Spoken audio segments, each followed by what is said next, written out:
Greetings. So, what do you think of when you hear the word beautiful? And what does beautiful mean to you? I'll tell you what it means to me.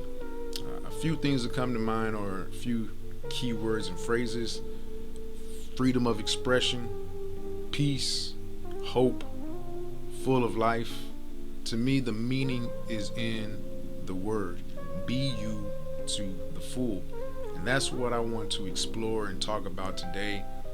How to start a business that allows you to be you to the full, especially in today's digital economy, where I believe being a polymath, which is someone who has a wide variety of skills and interests and curiosities, as opposed to coming out of the specialist economy and the age of the specialist.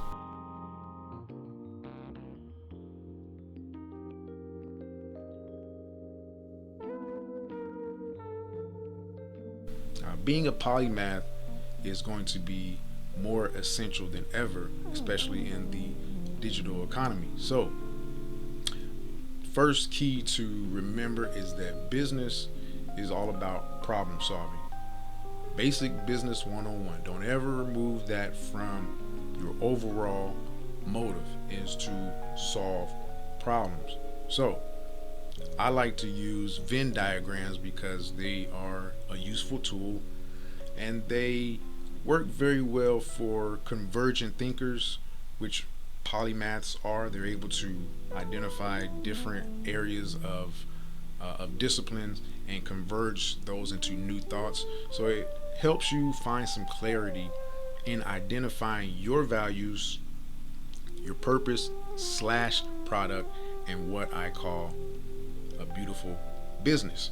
So, the first circle of the Venn diagram is about your unique knowledge or specific knowledge, skills, areas of expertise, experiences, personality, perspective. You want to be able to objectively self analyze. Perhaps you may need to even study yourself like you never have before. Track your behaviors, your productivity patterns, your proclivities, your rhythms, your circadian rhythm, etc. Think about your strengths, weaknesses, where you find favor, uncommon favor, even. What kind of soft skills do you have? Where have you been most valuable in the past? What type of things just come easy to you? Write these things down and remember problem solving.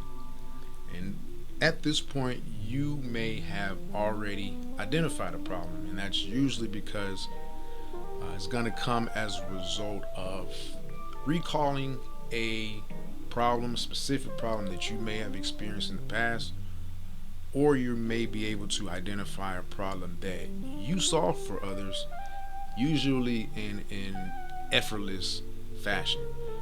That's the foundation of a beautiful business. Allows you to be you to the full. Those things which you can do quite effortlessly, that opens the space for you to be you to the full. Now, the second circle is about passion. Passion is the fuel that pushes you and the power that pulls you.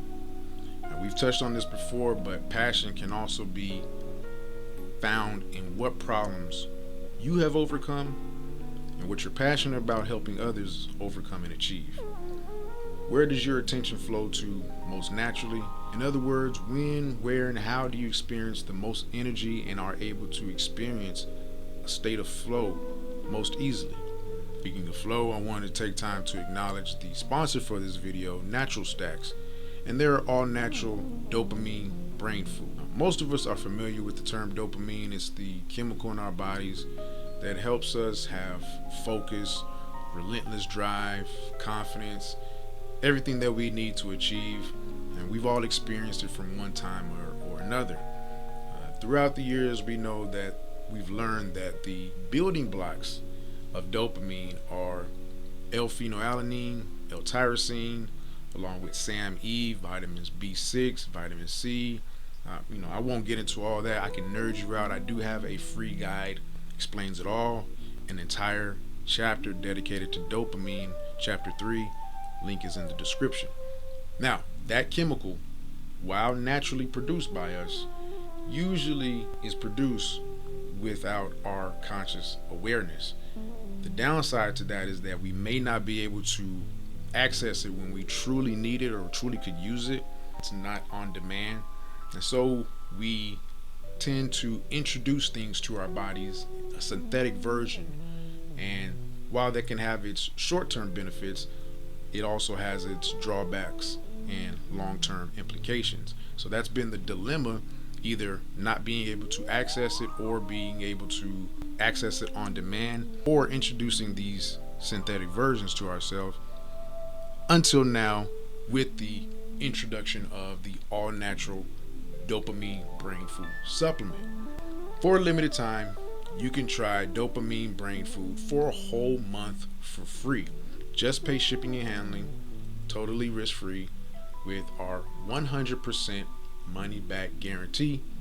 What makes this product different is that the ingredients are truly all naturally sourced. This is not a proprietary blend that you'll see many companies use, and that's just a way of not telling what the ingredients are, what the amounts are in their formulas.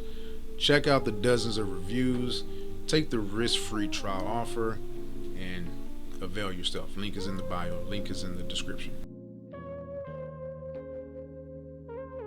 Now, so going back to polymath, I'm going to start highlighting this idea of polymath because I consider myself one, and I see it as being an underserved community. So I'm demonstrating in real time me scratching my own itch, solving my own problem, and targeting my specific community, because once I started gathering information and started identifying with a polymath and what that meant, I started looking for more content about it, and it's not a ton of content out there, and that means that either there isn't a market for it, which I believe there is, or that it's an underserved community, so I'm solving a problem. And my message is not for everybody.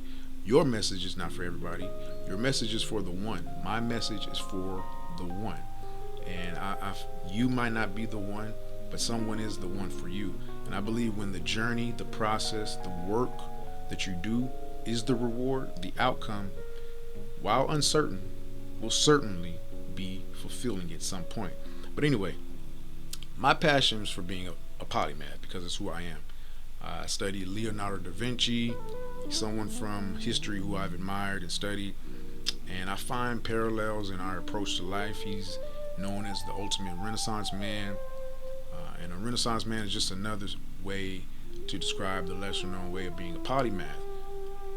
Another polymath in history who I admire very much so is Benjamin Banneker. You may be familiar with him through school. They might have touched on him a little bit, but he's not very well known.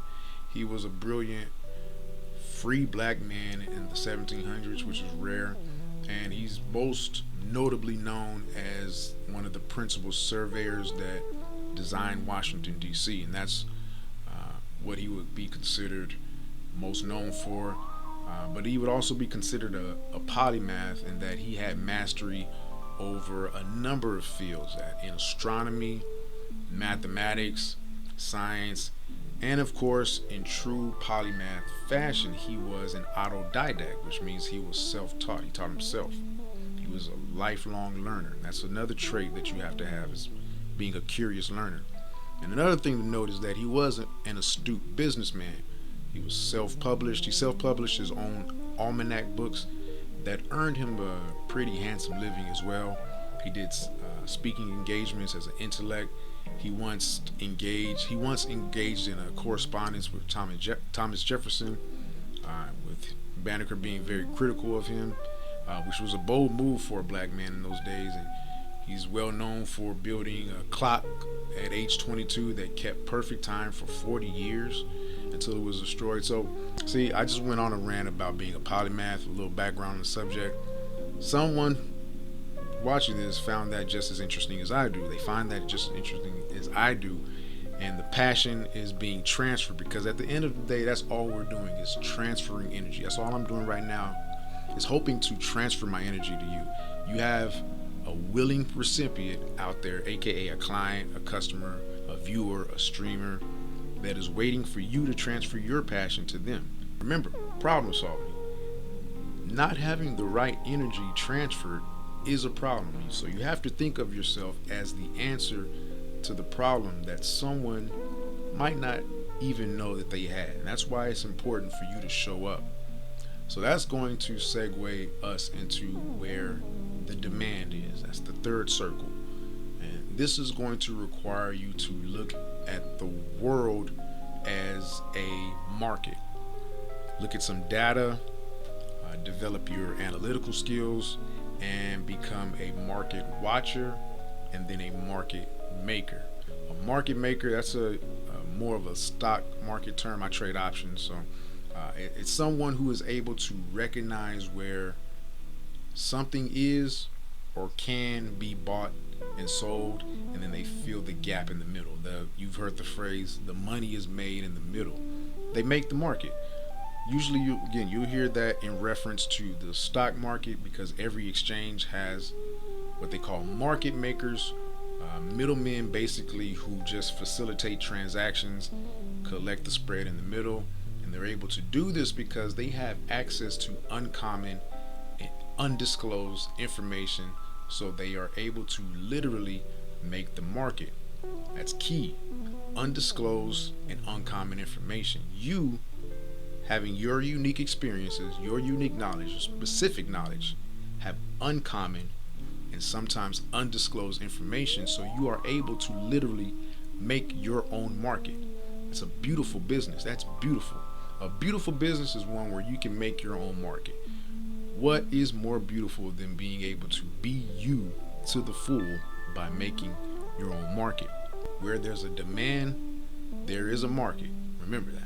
Where there's a demand, there's a market. And so to keep it very basic, very simple to take away for practical purposes, that's all I want to always do, is leave someone with practical takeaways. There are only three basic markets because humans have three basic demands. The demand for a relationship of some kind of relationship. The demand for good health, and whatever that means for that specific person, and money, resources. So from those spring a variety of specific problems in each category, one of which you have specific knowledge about, you can recognize a passion for, have aligned values with, and then create your own product. So hopefully at this point you're gaining more clarity. So the most important part now is execution. Once you get clarity on your product, your service, your purpose, your product, how do you execute? This is where you create your offer for the market. You make your market. You'll hear marketers use the term MVP, minimal viable product. Don't overthink it. Keep it very simple. You have information products, so that's going to be a course or a book. You have services. That can you service. You perform an actual service, or you have communities. You sell a community. And if you're more on the technical side, you can offer a tool such as an app, software or software service, whatever it is. Not enough time to cover that in this video. I do cover these things more in depth as part of my Systems Management Cashflow Institute, where we cover everything you need from your business structure, whether you're a solo act or not, the management of your business, even if that's your role, the team members you need. And remember, even as a solo act, you have to have some kind of team. It can be in-house, it can be contractors, it can be robots and automation you can think of as your team. You can think of that as management as well, or you need management to manage that part of the team. And then of course we make sure you and each team member is equipped with the right tools to produce at maximum capacity. I won't do a hard sell on that right now, but it is available in the description below. And then once you have your product, you have your offer, it's important, again, to not overthink it. Create it, put it out, and then the real work begins of the business by marketing. And that's typically going to come in the form of putting out valuable content and then engaging with the people via social media. You can have your team for that. You can have automation for that. likely you're gonna have to put some sweat equity in and get in there and do the work as well. Remember some things like document versus create. That means don't be so caught up in actually trying to create things, just document your processes. That's your content. And then assume the virtues and the behaviors of who your self actualized self is to be. And then the market will emerge for you. And that's how you create a beautiful business.